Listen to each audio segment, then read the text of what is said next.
हाय दोस्तों, मैं हूं आपका फ्रेंड नमीश निगोतिया एडवोकेट और आप देख रहे हैं मेरा YouTube channel legal advice for everyone. दोस्तों, यदि भगवान ना करे कि आपके परिवार में किसी परिजन की मोटर दुर्घटना के कारण मृत्यु हो जाए तो आप किस प्रकार मोटर एक्सीडेंट क्लेम ट्रिब्यूनल में अपना क्लेम पेश करेंगे, कैसे अधिक से अधिक कंपनसेशन ले पाएंगे, उसकी पूरी प्रक्रिया क्या होती है, आज के इस वीडियो में हम इसके हर पहलू को डिस्कस करेंगे। मित्रों, यदि किसी व्यक्ति की मोटर एक्सीडेंट क्लेम में एक्सीडेंट के कारण मृत्यु हो जाए तो उसको पहला कदम जो उठाना चाहिए उसके परिजन को वो ये है कि वो संबंधित थाने में जाकर प्रथम सूचना रिपोर्ट दर्ज कराए। उस प्रथम सूचना रिपोर्ट में दुर्घटना का पूरा विवरण दे, मृतक का पूरा विवरण दे, कौन दुर्घटना किसकी कारित हुई है, कौन वाहन चला रहा था, वाहन का नंबर दें, यथासंभव जो भी जानकारी हो वह प्रथम सूचना रिपोर्ट में अंकित कराएं तथा यह भी अंकित कराएं कि जो दुर्घटना कारित करने वाला वाहन है वो रैशली एंड नेग्लिजेंटली अपना मोटर व्हीकल चला रहा था। इसके पश्चात प्रश्न उठता है कि कैसे हम मोटर एक्सीडेंट क्लेम ट्रिब्यूनल के सामने क्लेम पाने का प्रार्थना पत्र या एप्लीकेशन पेश करें। तो इसके लिए सबसे पहले हमें उस ट्रिब्यूनल का नाम लिखना चाहिए जो भी संबंधित मोटर एक्सीडेंट क्लेम ट्रिब्यूनल हो। यदि किसी डिस्ट्रिक्ट में motor accident claim tribunal establish नहीं किया तो वहां का जुरिस्डिक्शन संबंधित डिस्ट्रिक्ट जज को होता है, तो डिस्ट्रिक्ट जज के सामने यह प्रार्थना पत्र पेश किया जाना चाहिए। अब उसमें मृतक के डिसीज्ड के लीगल हेयर्स प्रार्थी होते हैं। वो लीगल हेयर कौन कौन से होते हैं? मृतक के माता पिता, धर्म पत्नी और सारे बच्चे, ये सभी प्रार्थी होते हैं। अब प्रश्न उठता है कि ऑपोजिट पार्टी या रेस्पोंडेंट किसको बनाया जाना चाहिए। तो सबसे पहली ऑपोजिट पार्टी होती है वो ड्राइवर जो कि मोटर व्हीकल चला रहा था जिसने दुर्घटना कारित करी। दूसरी पार्टी होती है उस व्हीकल का मालिक और तीसरी पार्टी होती है इंश्योरेंस कंपनी।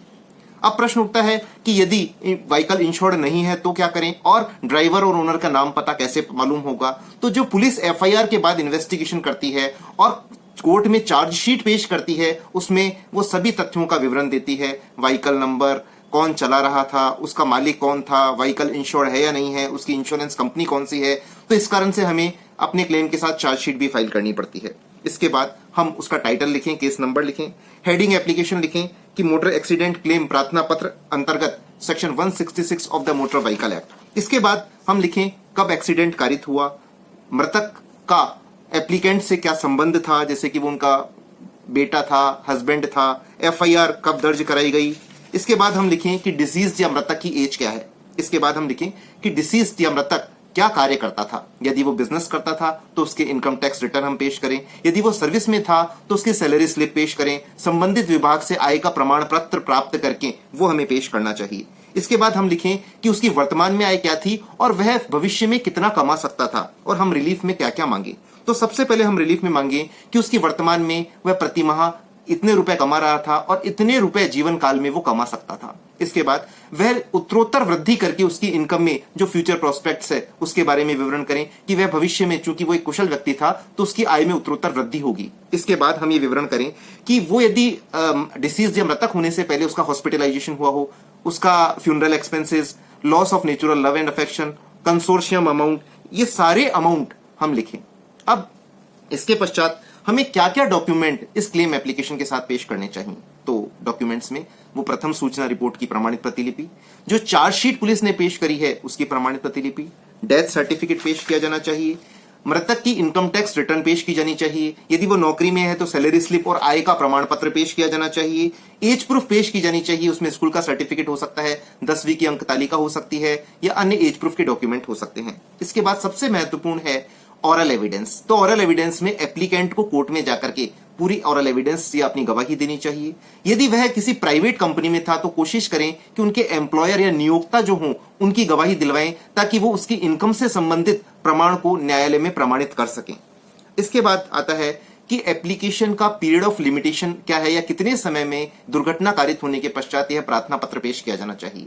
तो मित्रों, अमेंडेड मोटर व्हीकल एक्ट 2019 के अनुसार यह प्रार्थना पत्र इंसिडेंट से 6 महीने के अंतर्गत पेश किया जाना चाहिए। अब प्रश्न उठता है कि इसका जुरिस्डिक्शन क्या है या किस स्थान पर मोटर एक्सीडेंट क्लेम ट्रिब्यूनल के सामने प्रार्थना पत्र पेश किया जाना चाहिए। तो सबसे पहले जिस कोर्ट के जुरिस्डिक्शन में या जिस एमएससीटी कोर्ट के जुरिस्डिक्शन में दुर्घटना कारित हुई है वहां पर प्रार्थना पत्र पेश हो सकता है। नंबर 2, जहां पर एप्लीकेंट रहते हैं वहां पर प्रार्थना पत्र पेश हो सकता है उस कोर्ट के जुरिस्डिक्शन में, और जहां रेस्पोंडेंट रहते हैं उस कोर्ट के जुरिस्डिक्शन में भी यह प्रार्थना पत्र पेश हो सकता है। अब सबसे बड़ा एक क्वेश्चन उठता है कि क्या मल्टीप्लायर अप्लाई होगा। इसका संबंध होता है मृतक की एज से, कि उसकी उम्र क्या थी, उस हिसाब से मल्टीप्लायर अप्लाई होता है और इस मल्टीप्लायर से ही टोटल अवार्ड का निर्धारण होता है। इस बारे में ऑनरेबल सुप्रीम कोर्ट ने एक बड़ा महत्वपूर्ण निर्णय दिया। केस का नाम है Sarla Verma versus Delhi Transport Corporation and another. इसमें यह होल्ड किया गया कि इसका क्या प्रोसीजर होगा फ्यूचर प्रोस्पेक्ट्स की इनकम को निर्धारित करने का और मल्टीप्लायर को एज के अकॉर्डिंग निर्धारित करने का क्या प्रोसीजर होगा, ताकि मोटर एक्सीडेंट क्लेम ट्रिब्यूनल मृतक की एज से मल्टीप्लायर का निर्धारण करके अवार्ड पारित कर सकें। तो इस प्रकार इन सभी प्रक्रियाओं को अपनाकर आप अधिक से अधिक क्लेम एमएससीटी ट्रिब्यूनल से प्राप्त कर सकते हैं। धन्यवाद। Thank you friends.